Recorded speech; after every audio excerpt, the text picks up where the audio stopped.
السلام عليكم ورحمة الله وبركاته. الحمد لله رب العالمين والصلاة والسلام على سيدنا محمد وعلى آله وصحبه أجمعين أما بعد.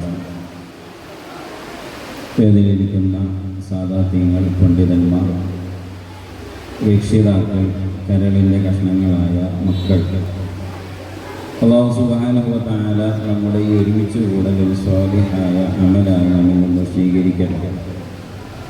ഈ സദസ്സ് കഴിഞ്ഞ അധ്യയന വർഷങ്ങളിൽ ഉന്നത വിജയം നേടിയ മക്കളെ അനുമോദിക്കാനുള്ളതാണ് എന്ന ഉദ്യമ ബോധ്യത്തിൽ അവരെ അനുമോദിക്കാൻ തയ്യാറാക്കി വെച്ചിരിക്കുന്ന ട്രോഫികൾ നമ്മുടെ മുമ്പിലുണ്ടായിരിക്കെ ഒരുപാട് പ്രഭാഷണം നടത്തുക എന്നതിനേക്കാൾ സമയം വേണ്ടത് അവരെ അനുമോദിക്കാനാണ്. ഒഴികെ ഈ സമയത്ത് ഒന്ന് രണ്ട് വിഷയങ്ങൾ പറഞ്ഞ് ഞാൻ അവസാനിപ്പിക്കും. അല്ലാഹു നമ്മെ അവൻ പൊരുത്തപ്പെടുന്ന അടിമകളിൽ ഉൾപ്പെടുത്തട്ടെ. ആമീൻ യാ റബ്ബൽ ആലമീൻ. ധാരാളം മക്കൾ ഈ മറക്കപ്പുറത്ത്, നമ്മുടെ എല്ലാം ജീവൻ്റെ ജീവനായ പെൺകുട്ടികൾ എല്ലാവരും ഇരിക്കുന്നുണ്ട്. അവരുടെ അനുമോദന സദസ്സിൽ രക്ഷിതാക്കൾ എന്ന നിലയ്ക്ക് എത്തിയ രക്ഷിതാക്കളും ഇവിടെ ഉണ്ട്. ഒരു 5 മിനിറ്റ് നമ്മളെല്ലാവരും വിദ്യാർത്ഥികളാണ് എന്ന യഥാർത്ഥ ബോധ്യത്തിലായിരിക്കണം ഇവിടെ എല്ലാവരും ഇരിക്കേണ്ടത്.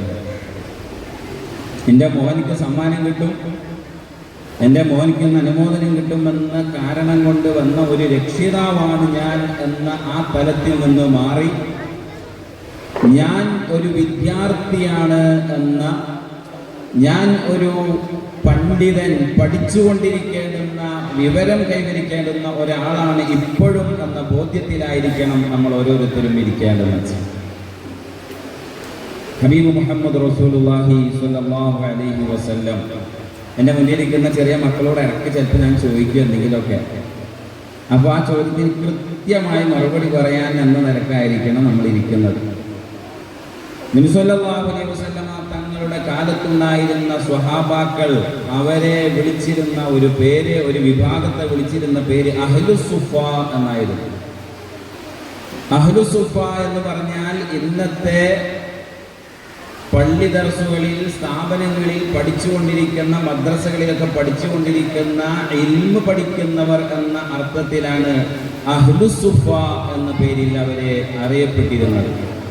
മുത്തനബി സല്ലല്ലാഹു അലൈഹി വസല്ലമ തങ്ങളുടെ അടുക്കൽ വന്ന് തങ്ങളാകുന്ന ലോകത്തിൻ്റെ നേതാവെന്നതിനപ്പുറം വലിയ വിവരത്തിൻ്റെ അത്യുന്നതിയിൽ നിൽക്കുന്ന ഹബീബ് മുഹമ്മദ് റസൂലുള്ളാഹി സ്വല്ലല്ലാഹു അലൈഹി വസല്ലമ തങ്ങളിൽ നിന്ന് ആ ജീവിതത്തിലേക്ക് ആവശ്യമുള്ള, വിജയത്തിനാവശ്യമുള്ള വിവരങ്ങൾ പഠിച്ചിരുന്നവരായിരുന്നു. ആ വിദ്യാർത്ഥിയുടെ പ്രായം എത്രയെന്നറിയോ? ആ വിദ്യാർത്ഥിയുടെ പ്രായം 18ഉം 15ഉം അല്ല. അവരിൽ വിവാഹം കഴിഞ്ഞവരുണ്ട്, പഠനം കഴിഞ്ഞ് നേരെ ജോലിക്ക് പോയി, അത് കഴിഞ്ഞ് നേരെ വീണ്ടും ഹബീബിന്റെ അടുത്ത് വന്നവരുണ്ട്. ജോലിയൊക്കെ ഒഴിവാക്കിയിട്ട് അബൂ ഹുറൈറ റളിയല്ലാഹു അൻഹുവിനെ പോലത്തവർ, എനിക്ക് ഇവിടുത്തെ ജോലിയേക്കാൾ വലുത് അള്ളാന്റെ ഹബീബിൽ നിന്ന് കിട്ടുന്ന വിവരമാണ് എന്ന് മനസ്സിലാക്കി തങ്ങളെ കൂടെ നേലില്ലാത്ത ഹബീബിനെ നേല് പോലെ തുടർന്ന അബൂ ഹുറൈറ റളിയല്ലാഹു അൻഹുവിനെ പോലത്തവരുണ്ട്. അഥവാ ജീവിതത്തിൽ അള്ളാഹു നമുക്ക് തന്ന സമയങ്ങൾ അഖിലവും നമുക്ക് പഠിക്കാൻ, വിവരം കൈവരിക്കാനുള്ളതാണ് എന്ന ബോധ്യം നമുക്കൊക്കെ ഉണ്ടാകണം. എന്തിനാണ് ഈ പഠിക്കുന്നത്? എന്തിനാണ് നമ്മൾ സ്കൂളിൽ പോയി പഠിക്കുന്നത്, മദ്രസയിൽ പോയി പഠിക്കുന്നത്, അല്ലെങ്കിൽ വീട്ടിൽ നിന്ന് പഠിക്കുന്നത്, ഓൺലൈനിൽ നിന്ന് പഠിക്കുന്നത്? എവിടെ നിന്ന് നമ്മൾ പഠിക്കുകയാണെങ്കിലും നമ്മൾ പഠിക്കുന്നത് നമ്മുടെ ലക്ഷ്യം നേടിയെടുക്കാനാണ്. നമ്മുടെ ലക്ഷ്യം നേടിയെടുക്കാനാണ് എന്ന ബോധ്യത്തിലായിരിക്കണം ഓരോ വിഷയത്തിലും നമ്മൾ ഇറങ്ങേണ്ടത്. അപ്പോൾ ഇടയ്ക്കിടയ്ക്ക് ചിലപ്പോൾ ഇങ്ങനെ സമ്മാനങ്ങൾ കിട്ടും. ചിലപ്പോൾ നമ്മൾ പഠിച്ച കാരണം കൊണ്ട് ഇവിടുന്ന് ട്രോഫി ഒന്നും കിട്ടണമെന്നൊന്നുമില്ല. ചില ആളുകൾക്ക്, വിദ്യാർത്ഥികൾക്കൊക്കെ ട്രോഫി കിട്ടും. ആ ട്രോഫി കിട്ടിയ കുട്ടികൾ മനസ്സിലാക്കേണ്ടുന്നത് ഞാനൊക്കെ തികഞ്ഞു എന്നാണെങ്കിൽ അതോടുകൂടെ അവൻ്റെ കഴിഞ്ഞു എന്നാണ് അതിൻ്റെ അർത്ഥം. ട്രോഫി കിട്ടാത്ത വിദ്യാർത്ഥി പറയും ഞാൻ എന്തോരം പഠിച്ചിരുന്നു, പക്ഷെ എനിക്ക് അതുകൊണ്ട് ഒരു ട്രോഫി ഒന്നും കിട്ടിയില്ല എന്ന ഒരു ചിന്തയാണ് വരുന്നതെങ്കിൽ ആ പഠനം കൊണ്ടൊരു നേട്ടമില്ല എന്നാണ് നമ്മൾ മനസ്സിലാക്കേണ്ടുന്നത്. നമ്മൾ ആര് എന്ത് പഠിക്കുകയാണെങ്കിലും അറിയുകയാണെങ്കിലും ആ പഠനത്തിന്റെ യഥാർത്ഥ ലക്ഷ്യം അൽ ഇൽമുൻ നാഫിഅ്, ഉപകാരപ്രദമായ പഠനം എന്നതാണ് അതുകൊണ്ട് ഉദ്ദേശിക്കുന്നത്. നമ്മൾ സ്കൂളിൽ പോയി 10ാം ക്ലാസ് വരെ പോയി, പിന്നെ +1ഉം +2ഉം ഇൻഷാ അല്ലാഹ് നമ്മുടെ സാറ് നമുക്ക് വേണ്ട കാര്യങ്ങളൊക്കെ പഠനവുമായി ബന്ധപ്പെട്ട ഒരു ഭാഗത്തെ പരിചയപ്പെടുത്തും. അങ്ങനെ നമ്മൾ ഉന്നത തലങ്ങൾ പഠിക്കണമെന്ന് പറയുകയും അത് പഠിക്കാൻ വേണ്ടി നമ്മൾ തയ്യാറാവുകയും ചെയ്യുമ്പോൾ സർട്ടിഫിക്കറ്റുകളൊക്കെ ഒരു പക്ഷേ നമ്മുടെ ഫയലുകളിൽ ഇങ്ങനെ അടിക്കടിക്ക് വെക്കാനുണ്ടാവും. നാട്ടിലേക്ക് ഇറങ്ങിയപ്പോൾ ഒരു ഫ്ലെക്സ് ബോർഡ് ചിലപ്പോൾ കാണും, അതിൽ നമ്മുടെ ഫോട്ടോ ഉണ്ടാവും. ഫുൾ A+ കിട്ടിയ വിദ്യാർത്ഥി എന്ന നിലയ്ക്ക് നാടിന്റെ ആദരം, നാടിന്റെ അഭിനന്ദനങ്ങൾ എന്നൊക്കെ അറിയിക്കും. അതിലൊന്നുമല്ല നേട്ടം എന്ന് നമ്മൾ മനസ്സിലാക്കണം. ലക്ഷ്യം നേടിയെടുക്കാനാണ് നമ്മൾ പഠിക്കുന്നത്. എന്താണ് നമ്മുടെ ലക്ഷ്യം? നമ്മുടെ ലക്ഷ്യം ഇവിടുത്തെ ഒരു ജോലി എന്നതാണെങ്കിൽ അത് നേടിയെടുക്കാൻ ഇങ്ങനെ കഷ്ടപ്പെട്ട് പഠിക്കേണ്ട ആവശ്യമൊന്നുമില്ല. നമുക്ക് 3 ലക്ഷ്യങ്ങളാണ് എപ്പോഴും ഉണ്ടാകേണ്ടുന്നത്. ഉമ്മമാർ ഈ സദസ്സിലുണ്ട്, ഉപ്പമാരും ഈ സദസ്സിലുണ്ട്. ഇപ്പൊ നാം ഒരു പിതാവ്, ഒരു മാതാവ് എന്നതിനപ്പുറം ഞാനൊരു വിദ്യാർത്ഥി എന്ന നിലക്കാണ് ഇരിക്കേണ്ടതെന്ന് പറഞ്ഞത് ഉൾക്കൊണ്ടുകൊണ്ടാണ് ഇരിക്കുന്നതെങ്കിൽ നമുക്കുണ്ടാകേണ്ടുന്ന ലക്ഷ്യം 3. അതിന് നമ്മൾ പറയുന്നത് ഒന്ന് ഷോർട്ട് ടേം ഗോൾ, ഒന്ന് ലോങ് ടൈം ഗോൾ, ഒന്ന് അൾട്ടിമേറ്റ് ഗോൾ എന്നിങ്ങനെ തരംതിരിക്കാം. നമുക്ക് ഷോർട്ടേജ് ഗോൾ എന്ന് പറഞ്ഞാൽ അടുത്ത നിമിഷങ്ങളിൽ നമുക്ക് ആവശ്യമുള്ള ചില ലക്ഷ്യങ്ങൾ. ദാഹിക്കുമ്പോൾ വെള്ളം കുടിക്കണം, വിശക്കുമ്പോൾ ഭക്ഷണം കഴിക്കണം, ഉമ്മാനെ കാണണമെന്ന് പൂതിയാകുമ്പോൾ ഉമ്മാന്റെ അടുത്തേക്കൊന്ന് പോകണം, കടയിൽ പോയിട്ട് ഞാൻ അന്ന് കണ്ട മിഠായി ഒന്ന് വാങ്ങണല്ലോ എന്ന് കാണുമ്പോൾ ഉപ്പയോടൊന്ന് ചോദിച്ച് അത് വാങ്ങിത്തരാൻ പറഞ്ഞ് അതൊന്ന് മേടിച്ചെടുക്കണം. ഇങ്ങനെ നമ്മൾ ഇന്നൊന്ന് വൈകുന്നേരം കളിക്കാൻ പോകണം, ഇന്നൊന്ന് കുറച്ചു നേരം എന്തെങ്കിലുമൊക്കെ ഒന്ന് മൊബൈലിൽ ഗെയിം കളിക്കണം, കാണണം. ഇതൊക്കെ അല്പാൽപ്പമുള്ള നമ്മുടെ ലക്ഷ്യങ്ങൾ. അത് നേടിയെടുക്കുന്നവരാണ് നമ്മൾ. ആ ലക്ഷ്യം നേടിയെടുത്താൽ അത് കഴിഞ്ഞു. പിന്നെ അടുത്ത ലക്ഷ്യമാണ് ലോങ് ടൈം ഗോൾ എന്ന് പറഞ്ഞാൽ SSLC എക്സാം എനിക്ക് പാസ്സാവണം. എപ്പോഴാണ് നമ്മുടെ മനസ്സിലുള്ളത്? ഞാനൊരു 5ാം ക്ലാസ്സിലൊക്കെ പഠിക്കുമ്പോൾ തന്നെ SSLC ഫുൾ A+ വാങ്ങണം. ഇങ്ങനെ മഹല്ല അന്ന് ആദരവ് കൊടുത്തപ്പോൾ ഫുൾ A+ കിട്ടിയ കൂട്ടത്തിൽ ഇനി ആദരവ് കൊടുക്കുമ്പോൾ എനിക്ക് വേണം. ഇങ്ങനെ ഒരു 10ാം ക്ലാസ് പാസ്സാവണം, +2ൽ ഫുൾ A+ കിട്ടണം. എന്നിട്ട് എന്ത് വേണം? എന്നിട്ട് എനിക്കൊരു നല്ല ജോലി വേണം. നാട്ടിലും സമൂഹത്തിലൊക്കെ നല്ല രൂപത്തിൽ ഒരു നിലവാരമുള്ള ഒരാളായി മാറണം. ഇത് നമ്മുടെ ലോങ് ടൈം ഗോളാ. അവിടെ അവസാനിക്കുന്നില്ല നമ്മുടെ ലക്ഷ്യം. ഒരു ബാപ്പയാണെങ്കിലും ഒരു ഉമ്മയാണെങ്കിലും ഒരു രക്ഷിതാവ് എന്ന നിലയ്ക്ക്, ഒരു സഹോദരൻ എന്ന നിലയ്ക്ക്, ഒരു വിദ്യാർത്ഥി എന്ന നിലയ്ക്ക് നമുക്കൊക്കെ ഉള്ള ഒരു ലക്ഷ്യം അൾട്ടിമേറ്റ് ഗോൾ എന്ന ലക്ഷ്യം നേടലാണ്. അതാണ് സത്യവിശ്വാസി. നമ്മൾ മുസ്ലിം, അല്ലാഹുവിന്റെ ദീൻ ഉൾക്കൊണ്ടുകൊണ്ട് ജീവിക്കാൻ അവസരം കിട്ടിയവരാണ്. നമ്മളൊരു മുഅ്മിൻ എന്ന അഭിമാനമുള്ള വ്യക്തികളാണ്.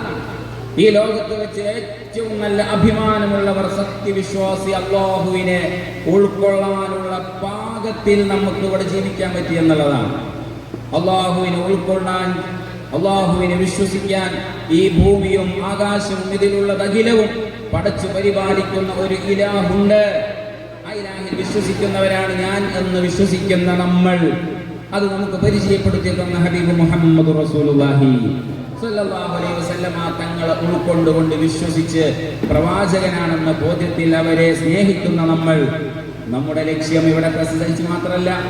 നമ്മുടെ ലക്ഷ്യം ഇവിടുത്തെ +2 ഡിഗ്രിയും ഇവിടുത്തെ PhDയും ഇവിടുത്തെ ഏറ്റവും നിലവാരമുള്ള ജോലിയും മാത്രമല്ല, ഇവിടുത്തെ സാലറികളല്ല, ഇവിടുത്തെ നല്ല വീടല്ല, വാഹനമല്ല, സംവിധാനങ്ങൾ മാത്രമല്ല. നമ്മുടെ അൾട്ടിമേറ്റ് ഗോൾ എന്നുള്ളത് ലിഖാഉല്ലാഹ്. നമ്മളിങ്ങനെ ചുരുങ്ങിയ ലക്ഷ്യത്തിലേക്ക് പോകരുത്. നമ്മളെ ക്ലാസ് റൂമിൽ അല്ലെങ്കിൽ നമ്മുടെ മുന്നിലുള്ള നമ്മുടെ വീട്ടിലുള്ള മക്കളോട് രക്ഷിതാക്കൾ ചോദിക്കണം, മോനെ ആ ചുമരിലൊന്ന് നീ പോയി ടച്ച് ചെയ്, ആ ചുമരിലൊന്ന് നീ പോയി തൊടുവെന്ന് പറയുന്ന സമയം നമ്മുടെ മക്കൾ ചിലപ്പോൾ പോയിട്ട് അവന്റെ കൈയെത്തുന്നതിൽ ഏറ്റവും അടുത്തുള്ള സ്ഥലത്താണ് തൊടുന്നതെങ്കിൽ ആ തൊടുന്നതിന്റെ ഉദ്ദേശം ഞാൻ കംഫർട്ട് സോണിൽ എപ്പോഴും നിൽക്കാൻ ആഗ്രഹിക്കുന്ന ആളാണെന്നാണ്. സൈക്കോളജിസ്റ്റുകളൊക്കെ ഒരു വിദ്യാർത്ഥിയെ എങ്ങനെയാണ് മോട്ടിവേറ്റ് ചെയ്യുന്നത് എന്നതിൻ്റെ ഒരു ടൂളാണിത്. നമ്മളെപ്പോഴും കംഫർട്ട് സോൺ എന്ന് പറഞ്ഞാൽ എനിക്കൊരു അപകടവും പറ്റാത്ത തലത്തിൽ നിന്നുകൊണ്ട് മാത്രം നമ്മൾ ഇങ്ങനെ ഇടപെടുക. ഞാനിപ്പോ പരിപാടിക്ക് പോയാൽ അവിടെ സ്വാഗതം പറയേണ്ടി വരും, അപ്പൊ ഞാൻ പോകുന്നില്ല, കുറച്ച് നേരം വൈകി പോവാ. അല്ലെങ്കിൽ ഞാനിപ്പോ പോയി കഴിഞ്ഞാൽ അവിടെ എനിക്ക് ഇന്ന ഉത്തരവാദിത്തങ്ങളൊക്കെ കിട്ടും, അതുകൊണ്ട് ഇന്ന് ഞാൻ പോകുന്നില്ല, ഇന്ന് ഞാൻ ലീവ് ആകുക. ഇങ്ങനെ നമ്മൾ നമ്മുടെ കംഫേർട്ട് സോണിൽ നിന്നുകൊണ്ട് മാത്രം ഇടപെടുമ്പോൾ നമുക്ക് ലക്ഷ്യങ്ങൾ, എനിക്കൊന്ന് ഭക്ഷണം കഴിക്കണം, ഇന്ന് രാത്രി അടിപൊളി ഒരു ഫാസ്റ്റ് ഫുഡ് കഴിക്കണം, ഇന്ന് നമുക്ക് ഇന്ന ഹോട്ടലിൽ പോയിട്ടാവാം ഭക്ഷണം എന്ന് ഫാമിലിയിൽ നിന്ന് അഭിപ്രായം വരും. ആയിക്കോട്ടെ, പോകാമെന്ന് പറയും. അത് കഴിഞ്ഞ് നാളെന്താ പരിപാടി, നാളെ നമുക്കൊരു ടൂർ പോയാലോ, ആയിക്കോട്ടെ എന്ന് പറയും. ഇങ്ങനെ കുടുംബത്തിന്റെ വിഷയങ്ങളിൽ മാത്രം ഒതുങ്ങി നിൽക്കും. സത്യവിശ്വാസി അവിടെ ഒതുങ്ങാൻ പാടില്ല. സത്യവിശ്വാസികളായ നമ്മൾ ഈ ചെറുപ്പത്തിലെ നമ്മുടെ ലക്ഷ്യം കയ്യെത്താൻ പറ്റുന്ന ദൂരത്തിനപ്പുറമായിരിക്കണം. ആ ദൂരമെന്നുള്ളത് നമുക്ക് നമ്മെ പടച്ചു പരിപാലിക്കുന്ന അല്ലാഹുവിനെ കാണലാണ്. അല്ലാഹു സുബ്ഹാനഹു വ തആല നമുക്കതിന് തൗഫീഖ് നൽകുമാറാകട്ടെ. ഇന്ന് ശാസ്ത്രം തന്നെ പറഞ്ഞു, മരണത്തിന് ശേഷം വീണ്ടും ഒരു ജീവിതമുണ്ട്. നോക്കൂ നിങ്ങൾ, ചാറ്റ്ജിപിടിയുള്ള കാലാണ്, ജിറോക്ക് മെറ്റയുള്ള കാലമാണ്. നമുക്കിന്ന് മെറ്റ സംവിധാനങ്ങൾ ഉപയോഗിച്ചുകൊണ്ട്, എന്തൊക്കെ സംവിധാനങ്ങൾ ഉപയോഗിച്ചുകൊണ്ട് ഇന്നത്തെ ആധുനിക വിവരങ്ങൾ, സംവിധാനങ്ങളെ നമുക്ക് മനസ്സിലാക്കാൻ പറ്റും. ഒന്ന് അന്വേഷിച്ചു നോക്കൂ. മരണത്തോടുകൂടെ അവസാനിക്കുന്നതല്ല ഈ ജീവിതമെന്ന് ഇന്നത്തെ പഠനങ്ങൾ തെളിയിച്ചു കൊണ്ടിരിക്കുന്നുണ്ട്. മരണത്തിന്റെ ശേഷം നമ്മൾ ജീവിക്കുമ്പോൾ നമുക്ക് ഈ ജീവിതകാലത്തുണ്ടായ നമ്മുടെ അനുഭവങ്ങളെ, നാം ചെയ്ത പ്രവർത്തനങ്ങളെ വിചാരണ ചെയ്യപ്പെടുമെന്ന് ഹബീബ് മുഹമ്മദ് റസൂലുള്ളാഹി സ്വല്ലല്ലാഹു അലൈഹി വസല്ലം. ഒരിക്കലും കളവ് പറയാത്ത നേതാവാണ് ഹബീബ് മുഹമ്മദ് റസൂലുള്ളാഹി സ്വല്ലല്ലാഹു അലൈഹി വസല്ലം. തങ്ങൾ കളവ് പറഞ്ഞിട്ടില്ല. നോക്കൂ നിങ്ങൾ, തങ്ങൾ കളവ് പറഞ്ഞിട്ടില്ലെന്ന് മാത്രമല്ല, നമ്മളോട് തങ്ങൾ പറഞ്ഞു സ്വർഗണ്ട്, നരകണ്ട്, ഖബറുണ്ട്, ഖബറിൽ ചോദ്യമുണ്ട്. തിരികെ ഇന്ന് കോളേജുകളിൽ പോകുന്ന വിദ്യാർത്ഥികളോട് ചിലർ ചോദിച്ചേക്കാം, സ്വർഗണ്ട് എന്ന് കാണാത്ത നീ എന്തിനാടാ ഇങ്ങനെ വിശ്വസിക്കുന്നത്? കോളേജുകളിൽ പോകുന്ന വിദ്യാർത്ഥിനികളുണ്ട്. നമ്മളോട് ചിലപ്പോൾ പലരും ചോദിച്ചേക്കാം, എടാ നീ ഒരിക്കലും നിന്റെ കണ്ണുകൊണ്ട് കാണാത്ത, നീ ഒരിക്കലും അതിനെപ്പറ്റി അനുഭവിച്ചറിയാത്ത ഒരാളായിട്ട് സ്വർഗം നരകുണ്ട് എന്ന് പറഞ്ഞ് നീ ഇങ്ങനെ നടക്കാണോ? ഇവിടുത്തെ പല ആസ്വാദനങ്ങളും ഒഴിവാക്കിയിട്ട്, ഇവിടുത്തെ പല സുഖങ്ങളും വെടിഞ്ഞിട്ട്. അവിടെ നമുക്ക് പറയാനുള്ള എത്ര നല്ല മനോഹരമായ മറുപടിയാണ് പരിശുദ്ധമായ ഖുർആൻ പറഞ്ഞത്. യാ അയ്യുഹൻ നബിയ്യു ഇന്നാ അർസൽനാക ഷാഹിദൻ വ മുബശ്ശിറ. ഞാൻ കണ്ടിട്ടില്ലെങ്കിലേ, എടാ എടി മോളെ, ഞാൻ കണ്ടിട്ടില്ല എന്നുള്ളത് ശരിയാണ്, പക്ഷെ കണ്ടവർ എനിക്കുണ്ട്. കണ്ണുകൊണ്ട് കണ്ട നേതാവാണ് ഞങ്ങളെ നേതാവ് ഹബീബ് മുഹമ്മദ് റസൂലുള്ളാഹി സ്വല്ലല്ലാഹു അലൈഹി വസല്ലം. നമ്മൾ വെറുതെ അല്ല ഈ സ്വർഗത്തിന് വേണ്ടി അധ്വാനിക്കുന്നത്, വെറുതെ അല്ല നമ്മൾ നരകത്തിൽ നിന്ന് കാക്കാൻ വേണ്ടി ഇവിടെ ഇങ്ങനെ സൂക്ഷ്മതയിൽ ജീവിക്കുന്നത്. നമ്മൾ കണ്ടിട്ടില്ലെങ്കിലും അതെല്ലാം നേരിട്ട് മിഅ്റാജിന്റെ യാത്രയിൽ കണ്ടുവന്ന് പറഞ്ഞ നേതാവാണ് ഹബീബ് മുഹമ്മദ് റസൂലുള്ളാഹി സ്വല്ലല്ലാഹു അലൈഹി വസല്ലം. ഞാൻ അവസാനിപ്പിക്കാം. നമുക്ക് മുത്തുനബി സ്വല്ലല്ലാഹു അലൈഹി വസല്ലം തങ്ങൾ എത്ര സൂക്ഷ്മമായ ജീവിത ചിട്ടയാണ് പകർന്നു തന്നത്. ആ ഹബീബ് സ്വല്ലല്ലാഹു അലൈഹി വസല്ലം തങ്ങൾ പറഞ്ഞൊരു ഹദീസ് ഉണ്ട്, അൽ ഇൽമു വറസത്തുൽ അംബിയാ. ഇൽമ് എന്നുള്ളത് അമ്പിയാക്കൾ അനന്തരാവകാശമാണ്. ആ വിജ്ഞാനം നമ്മൾ നേടിയെടുക്കുന്നവരാവണം. എങ്ങനെ നേടിയെടുക്കണം? നമ്മൾ സ്കൂളിൽ പോകുന്നത് അത് ഭൗതികം മതപരമായിട്ടുള്ള വിദ്യാഭ്യാസം നേടുന്നത് അത് ആഖിറത്തിൻ്റെത്, അങ്ങനെ ഒന്ന് രണ്ടാക്കി നമ്മൾ ചിത്രീകരിക്കേണ്ട. നമ്മൾ സ്കൂളിൽ +2 പോകുമ്പോഴും, നമ്മൾ ഡിഗ്രിക്ക് പോകുമ്പോഴും, അത് കഴിഞ്ഞിട്ട് നമ്മൾ ഒരു PhD എടുക്കാൻ വേണ്ടി പോകുമ്പോഴും, നമ്മൾ മദ്രസയിൽ പോകുമ്പോഴും എല്ലാം നമ്മുടെ ലക്ഷ്യം അല്ലാഹുവിനെ മനസ്സിലാക്കുക എന്നുള്ളതാണ്. നമ്മൾ സയൻസ് പഠിക്കുമ്പോഴും, ബയോളജി പഠിക്കുമ്പോഴും, സോഷ്യൽ സയൻസ് പഠിക്കുമ്പോഴും, മാത്സ് പഠിക്കുമ്പോഴും എല്ലാം പഠിക്കുന്നതിന്റെ അടിസ്ഥാനം ഒരു സത്യവിശ്വാസിക്ക് ഈ വിജ്ഞാനങ്ങളിൽ നിന്ന് എനിക്ക് അല്ലാഹുവിനെ, എന്നെ പടച്ചു പരിപാലിക്കുന്ന റബ്ബിനെ അറിയണം. അല്ലാഹുവിനെ എങ്ങനെയാണ് മനസ്സിലാക്കുക? അല്ലാഹു സുബ്ഹാനഹു വ തആലയെ നമ്മൾ മനസ്സിലാക്കുന്നത് ഓരോ വിഷയങ്ങൾ, ബയോളജിയിൽ നമ്മുടെ ശരീരത്തിന്റെ ഓരോ ഘടനകളെ പറ്റി പറയുമ്പോഴും ഇതൊക്കെ പടച്ചതിന്റെ റബ്ബാണല്ലോ എന്ന ചിന്തയിലേക്ക് ഒരു വിശ്വാസിയായി നമ്മൾ കൊണ്ടുവരുമ്പോൾ സ്കൂളിൽ പോയിരിക്കുന്നത് ഉപകാരപ്രദമാണ്. ആ ജീവിതത്തിൽ പിന്നീട് നമ്മൾ പഠിച്ചതിങ്ങനെ നമ്മുടെ മക്കളെ, നമ്മുടെ മാതാപിതാക്കളെ നല്ല രൂപത്തിൽ പോറ്റുമ്പോൾ, നല്ല രൂപത്തിൽ അവരെ പരിഗണിക്കുമ്പോൾ അത് നമുക്ക് ഉപകാരപ്രദമാണ്. അതുകൊണ്ട് എൻ്റെ പ്രിയപ്പെട്ട മക്കൾ, എൻ്റെ പ്രിയപ്പെട്ട രക്ഷിതാക്കൾ, നമ്മൾ എന്നും വിദ്യാർത്ഥികളാകണം. നമ്മളെപ്പോഴും നമ്മുടെ ലക്ഷ്യം എനിക്ക് എൻ്റെ റബ്ബിനെ കാണലാണ് എന്നുള്ള ആ ലക്ഷ്യത്തിലേക്ക് നമ്മൾ നയിക്കുമ്പോൾ, ആ ലക്ഷ്യം മുന്നിൽ വെച്ചുകൊണ്ട് നമ്മൾ പ്രവർത്തിക്കുമ്പോൾ, നമ്മൾ വീടിന്റെ സാഹചര്യങ്ങളിൽ മോനെ പഠിച്ചോ, ട്യൂഷനെ പോയിക്കോ, അത് ചെയ്തോ, ഇത് ചെയ്തോ എന്ന് മാത്രം പറഞ്ഞ് നമ്മൾ ഒരു കൽപ്പനയുടെ ഭാഗമായ ഒരു രക്ഷിതാവെന്ന നിലക്ക് നിൽക്കുന്നവരാകൂല. യഥാർത്ഥ നമ്മുടെ ലക്ഷ്യം അതിവിടത്തേതിനേക്കാൾ അല്ലാഹുവിങ്കൽ എത്തലാണെന്ന ബോധ്യമുണ്ടെങ്കിൽ ഏത് ഭൗതികമായ വിദ്യാഭ്യാസം പഠിക്കാൻ വിടുമ്പോഴും നമ്മുടെ മുൻപിൽ എപ്പോഴും നമ്മുടെ മക്കൾ ആ ലക്ഷ്യത്തിലെത്തിക്കാനുള്ള ശ്രദ്ധ ഉണ്ടാവും. സുബഹി നിസ്കരിക്കാൻ ഓൻ ഇന്നലെ രാത്രി നേരം വൈകിയാണ് കിടന്നത്, അതുകൊണ്ട് ഇന്നിപ്പോ ഒരു സുബഹി നിസ്കരിച്ചില്ലെങ്കിൽ ഇനി ട്യൂഷനുണ്ട് എന്ന് ചിന്തിക്കുന്ന രക്ഷിതാക്കൾ ഉണ്ടാകൂല. കാരണം എന്താ? രക്ഷിതാക്കൾ, എനിക്കറിയാം, രക്ഷിതാവായ ഒരു വ്യക്തിക്കറിയാം, എൻ്റെ ജീവിതത്തിൽ ഏറ്റവും കൂടുതൽ ആവശ്യം എൻ്റെ മകനെ കൊണ്ട് അൾട്ടിമേറ്റ് ഗോളാകുന്ന അല്ലാഹുവിലേക്ക് എത്തിക്കലാണ്. എൻ്റെ ഉത്തരവാദിത്വം ഞാൻ എൻ്റെ റബ്ബിനെ കാണലാണ് എന്നതോടൊപ്പം എനിക്ക് എൻ്റെ മക്കൾക്ക് എനിക്ക് ജന്മം നൽകാൻ അവസരം തന്ന, എനിക്ക് സൂക്ഷിക്കാൻ എന്നെ ഏൽപ്പിച്ചു തന്ന അമാനത്ത് സ്വത്തായ എൻ്റെ മക്കൾ, ആ മക്കളെ ലക്ഷ്യത്തിലേക്ക് എത്തിക്കുക എന്നതും എൻ്റെ ദൗത്യമാണെന്ന ബോധ്യം നമുക്കുണ്ടാവും. ആ ബോധ്യത്തിൽ ജീവിക്കുന്ന രക്ഷിതാവുള്ള വീട്ടിൽ ഒരു വഖ്ത് പോലും നഷ്ടപ്പെടുന്ന മക്കളുണ്ടാവില്ല. ഇന്ന് മക്കൾക്ക് നഷ്ടപ്പെട്ടു പോയ രണ്ട് പ്രധാനപ്പെട്ട കാര്യങ്ങളുണ്ട്. ഇന്ന് പലരും പറയും മക്കൾ വഴിതെറ്റിപ്പോവാ, 2K കിഡ്സ്, അത് ഭയങ്കര പ്രശ്ന. അതിന്റെ പ്രശ്നത്തിന്റെ കാരണം എന്താ? പ്രധാനമായും രണ്ട് വിഷയങ്ങൾ രക്ഷിതാക്കളിൽ നിന്ന് നമ്മുടെ വളർന്നു വരുന്ന മക്കൾക്ക് നഷ്ടപ്പെട്ടു പോയി എന്നുള്ളതാണ്. രക്ഷിതാക്കളോടാണ് പറയുന്നത്. ഒന്ന്, റോൾ മോഡലാകുന്ന രക്ഷിതാക്കൾ കുറഞ്ഞുകൊണ്ടിരിക്കുന്നു എന്നുള്ളതാണ്. എന്തുകൊണ്ടാണ് റോൾ മോഡലാകുന്ന രക്ഷിതാക്കൾ കുറഞ്ഞത്? ഈ അൾട്ടിമേറ്റ് ഗോൾ എന്നുള്ള ലക്ഷ്യം രക്ഷിതാക്കളിൽ തന്നെ ഇല്ലാതെ പോകുന്നത് കൊണ്ട് സംഭവിക്കുന്നതാണ്. വേറെ പ്രശ്നമൊന്നുമില്ല. സംവിധാനങ്ങളെ കുറവോ അല്ലെങ്കിൽ വിദ്യാഭ്യാസത്തിന്റെ കുറവോ, ഈ പുതിയ കാലഘട്ടത്തിലെ ചുവരെഴുത്തുകൾ വായിക്കാൻ സാധിക്കാത്തതിന്റെ കുറവല്ല. എനിക്കും എൻ്റെ മോൻക്കും എനിക്കും എൻ്റെ മോൾക്കുമുള്ള ലക്ഷ്യം ഒന്നാണ്. അവിടെയാണ് ഞങ്ങൾ വിജയിക്കേണ്ടത് എന്ന ലക്ഷ്യം, ആ ഒരു ബോധ്യം ഇല്ലാത്ത രക്ഷിതാക്കൾ വീടുകളിൽ ഉണ്ടാകുമ്പോൾ, ആ വീടുകളിൽ വളർന്നു വരുന്ന മക്കൾക്ക് എന്താണ് ഞാൻ ചെയ്യേണ്ടത് എന്ന ബോധ്യമില്ലാതെ ജീവിക്കുമ്പോൾ ലഹരി കൂട്ടുപിടിക്കുന്നു. ഇഷ്ടമുള്ളത് ചെയ്യാൻ അവർ ഉപ്പയും ഉമ്മയും ഇല്ലാത്ത അവസരങ്ങൾ ഉപയോഗപ്പെടുത്തുന്നു.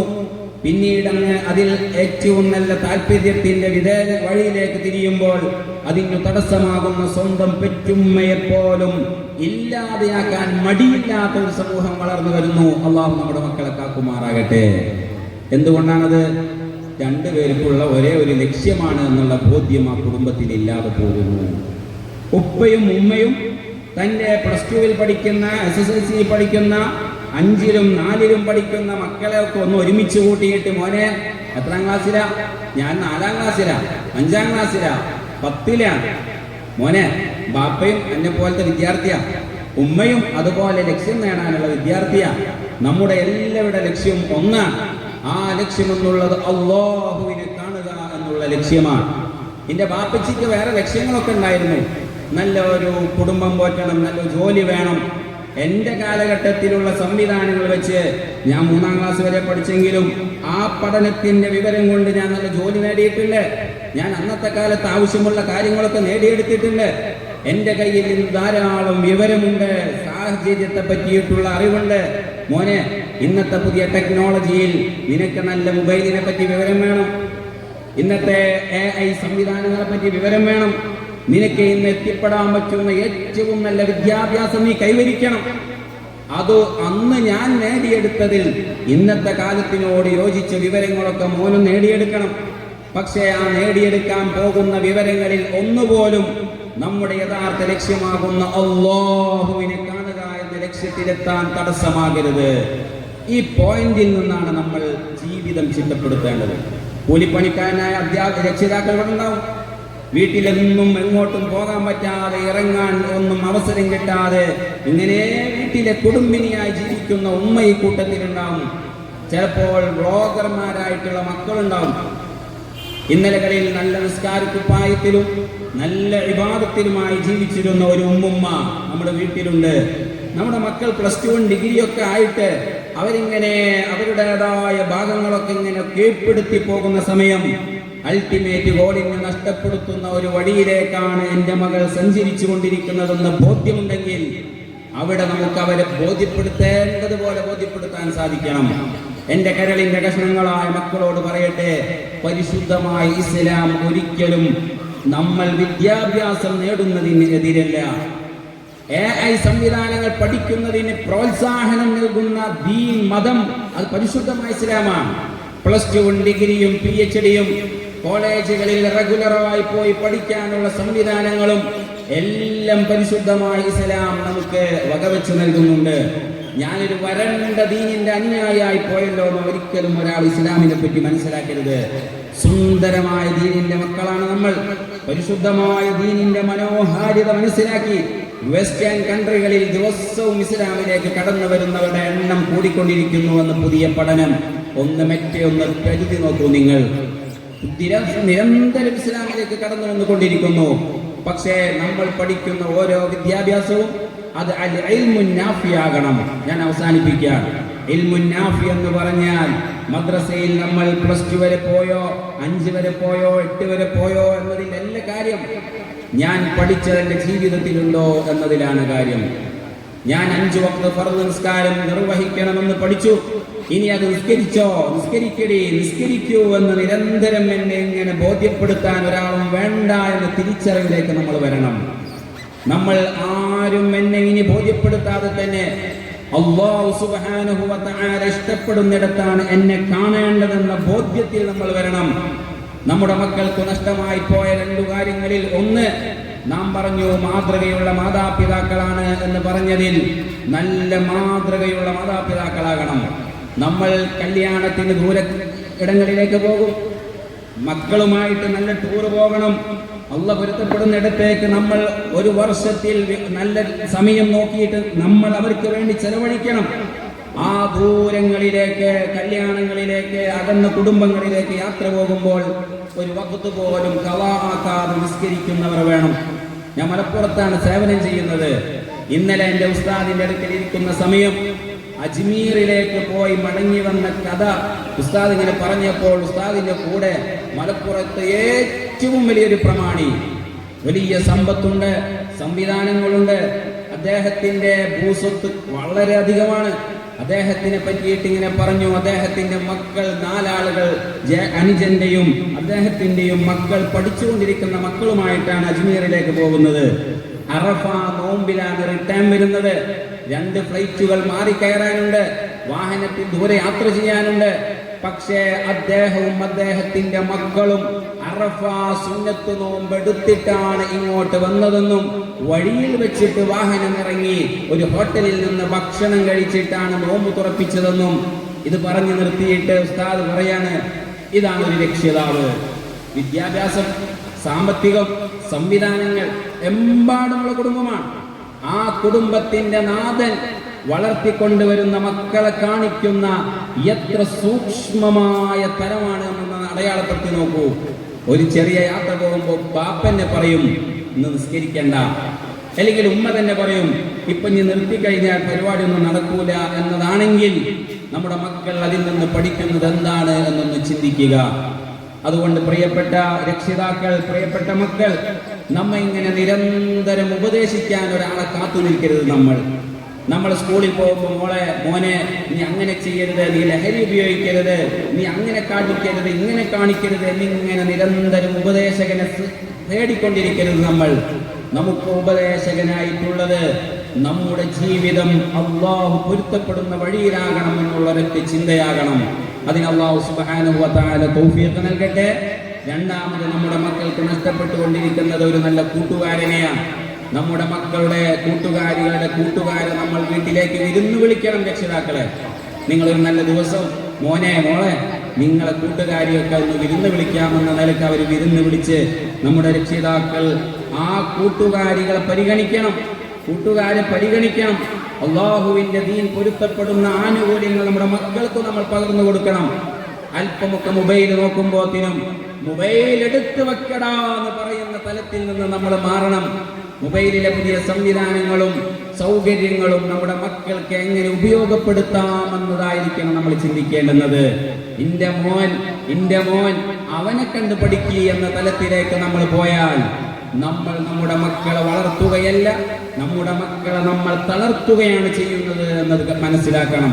നമ്മുടെ മക്കൾക്ക് കഴിവുണ്ട്. നമ്മുടെ മക്കളുടെ കഴിവെന്നുള്ളത് ഒരു നല്ല മനുഷ്യനാകാനാണെന്ന ബോധ്യം മനസ്സിലാക്കി നമ്മുടെ മക്കൾ ചിലപ്പോൾ പഠനത്തിൽ പുരോഗതി ഒന്നും അത്ര ഉഷാറായിട്ടുണ്ടാവില്ല, നല്ല A+ ഒന്നും വാങ്ങിയിട്ടുണ്ടാവില്ല. നമ്മുടെ മക്കളിൽ കാണുന്ന നന്മകളെ നമ്മൾ ഉയർത്തിക്കൊണ്ടുവരണം. നമ്മുടെ മക്കൾ SSLCയിലെ ലിസ്റ്റ് കൊണ്ടുവരുമ്പോൾ ഒരു 5 D+, ഒരു A+, ഒരു 3 Aയും ഒക്കെ ആയിട്ട് വരുന്ന സമയത്ത് അപ്പോഴേ പറഞ്ഞില്ലടാ നിന്നോട് ട്യൂഷന് പോയിട്ട് മര്യാദ പഠിക്കാൻ എന്ന് പറയുന്ന രക്ഷിതാവാണ് നമ്മളെങ്കിൽ നമ്മുടെ മക്കളുടെ ഭാവിയാണ് നമ്മൾ തളർത്തുന്നത്. അവിടെ നമുക്കൊരു ഡോസ് കൊടുക്കാൻ സാധിക്കണം. മോനെ, ഞാനും നീയും പരിശ്രമിക്കുന്നത് അൾട്ടിമേറ്റ് ഗോളാണ്. അത് അള്ളാഹുവിനെ കാണലാണ്. നമ്മൾ 5 വക്ത് നിസ്കരിക്കുന്നവരാണ്, അള്ളാഹു ഇഷ്ടപ്പെടുന്ന വഴിയിൽ ജീവിക്കുന്നവരാണ്. ഈ ഒരു അവസരം നമുക്ക് ഇതിൽ നഷ്ടപ്പെട്ടാലും അവിടെ നഷ്ടപ്പെടാതെ ഇനി അടുത്ത അവസരം നമുക്ക് സൂക്ഷിക്കാമെന്ന് രക്ഷിതാക്കളിൽ നിന്ന് പോസിറ്റീവ് എനർജികൾ ഇങ്ങനെ കിട്ടിക്കൊണ്ടിരിക്കണം. അപ്പൊ നമ്മുടെ മക്കൾ അറിയാത്ത വഴിയിലൂടെ നാളത്തെ ഭാവിയിലേക്ക് ആവശ്യമായതെല്ലാം സമ്പാദിക്കുന്ന, നാടിനും മഹല്ലിനും വീട്ടുകാർക്കും ഉപകരിക്കുന്ന ഒരു നല്ല കരുതലുകളായി വളർന്നു വരും. അല്ലാഹു സുബ്ഹാനഹു വ തആല തൗഫീഖ് നൽകട്ടെ. വീട്ടിലെ ഇരിപ്പിടങ്ങളിൽ ഉമ്മയും ഉപ്പയും ബാക്കിയുള്ളവരൊക്കെ കൂടിയിരുന്ന് ഭക്ഷണം കഴിക്കുന്ന സംവിധാനങ്ങൾ വേണം. നല്ല മനോഹരമുള്ള വീടുണ്ടാവും, അതിൽ നല്ല അലങ്കരിച്ച ഒരു ഡൈനിങ് ഹാൾ ഉണ്ടാവും. പക്ഷെ അപ്പോഴും ഇപ്പോഴും ഒക്കെ വന്ന് ഭക്ഷണം കഴിക്കുന്ന കുടുംബങ്ങളായിരിക്കുമെങ്കിൽ അത് ഈ നല്ല ചിന്തയിൽ നിന്ന് മാറ്റം വേണം. കൂടിയിരുന്ന് ഭക്ഷണം കഴിക്കുകയും മക്കൾക്ക് കേൾക്കാനുള്ള ഒരുവനായി നമ്മൾ മാറുകയും വേണം. ഏറ്റവും നല്ല പിതാവ്, ഏറ്റവും നല്ല ഉമ്മ, ഏറ്റവും നല്ല കേൾവിക്കാരനാണ് എന്ന പുതിയ കാലഘട്ടത്തിനോട് യോജിച്ച തിരിച്ചറിവിലേക്ക് നമുക്ക് വരാൻ സാധിക്കണം. വിദ്യാർത്ഥികൾ 2 വിദ്യാഭ്യാസവും അഥവാ ദീന് പഠിച്ച് മുന്നേറുമ്പോഴും ഭൗതികമായ തലത്തിൽ മുന്നേറുമ്പോഴും നമ്മുടെ ലക്ഷ്യം അള്ളാഹുവിനെ കാണലാണെന്നത് വരുമ്പോൾ നല്ല ദഅവാ കോളേജുകൾ ഇന്ന് നമ്മുടെ നാടുകളിലൊക്കെ ഉണ്ട്. ഈ സാധുവായ മനുഷ്യൻ ഞാനിങ്ങനെ +1, +2, ഡിഗ്രി, MA ഒക്കെ പഠിച്ചത് നല്ല ദഅവാ കോളേജുകളിലാണ്. നമുക്ക് ഒരുപാട് ദഅവാ കോളേജുകളുണ്ട്. ആ ദഅവാ കോളേജുകളിൽ പോയി നമ്മൾ നമ്മുടെ അൾട്ടിമേറ്റ് ഗോളിലേക്ക് എത്താനുള്ള ശ്രമം നടത്തുന്നതോടൊപ്പം ഇവിടത്തെ ഏറ്റവും നല്ല നിലവാരമുള്ള ഒരു മനുഷ്യനായി മാറാൻ നമ്മൾ ശ്രമിക്കണം. അല്ലാഹു സുബ്ഹാനഹു വ തആല നമുക്ക് തൗഫീഖ് നൽകട്ടെ. ഈ സംവിധാനങ്ങളൊക്കെ ഇങ്ങനെ തയ്യാറാക്കി നമ്മുടെ മക്കളൊക്കെ ഇങ്ങനെ ആദരിക്കാൻ വിളിച്ചുകൂട്ടിയ മഹല്ല് കമ്മിറ്റി ഭാരവാഹികൾ, രക്ഷിതാക്കൾ ഒരുമിച്ച് കൂട്ടി അവർക്ക് ആവശ്യമായ സംവിധാനങ്ങൾ, വിവരങ്ങൾ പകർന്നു കൊടുക്കാൻ അവസരമൊരുക്കിയ സാദാത്യങ്ങൾ എല്ലാവർക്കും അല്ലാഹു ഖൈർ ബറക്കത്ത് നൽകുമാറാകട്ടെ. അല്ലാഹു സുബ്ഹാനഹു വ തആല നല്ല വിദ്യാർത്ഥികളായി ജീവിച്ച് ഒരുമയോടുകൂടെ വളർന്ന് അല്ലാഹു ഈമാനോടുകൂടെ മരിക്കാൻ തൗഫീഖ് നൽകട്ടെ. എല്ലാവിധ ആശംസകളും ഇവിടെ വിജയം കൈവരിച്ച, ഉന്നതങ്ങളിലെത്താൻ വിജയം കൈവരിച്ച മക്കൾക്കും നമ്മുടെ എല്ലാ മക്കൾക്കും അല്ലാഹു ഇരുലോക വിജയം നൽകട്ടെ എന്ന് ദുആ ചെയ്ത് അസ്സലാമു അലൈക്കും വറഹ്മത്തുള്ളാഹി വബറകാതുഹു.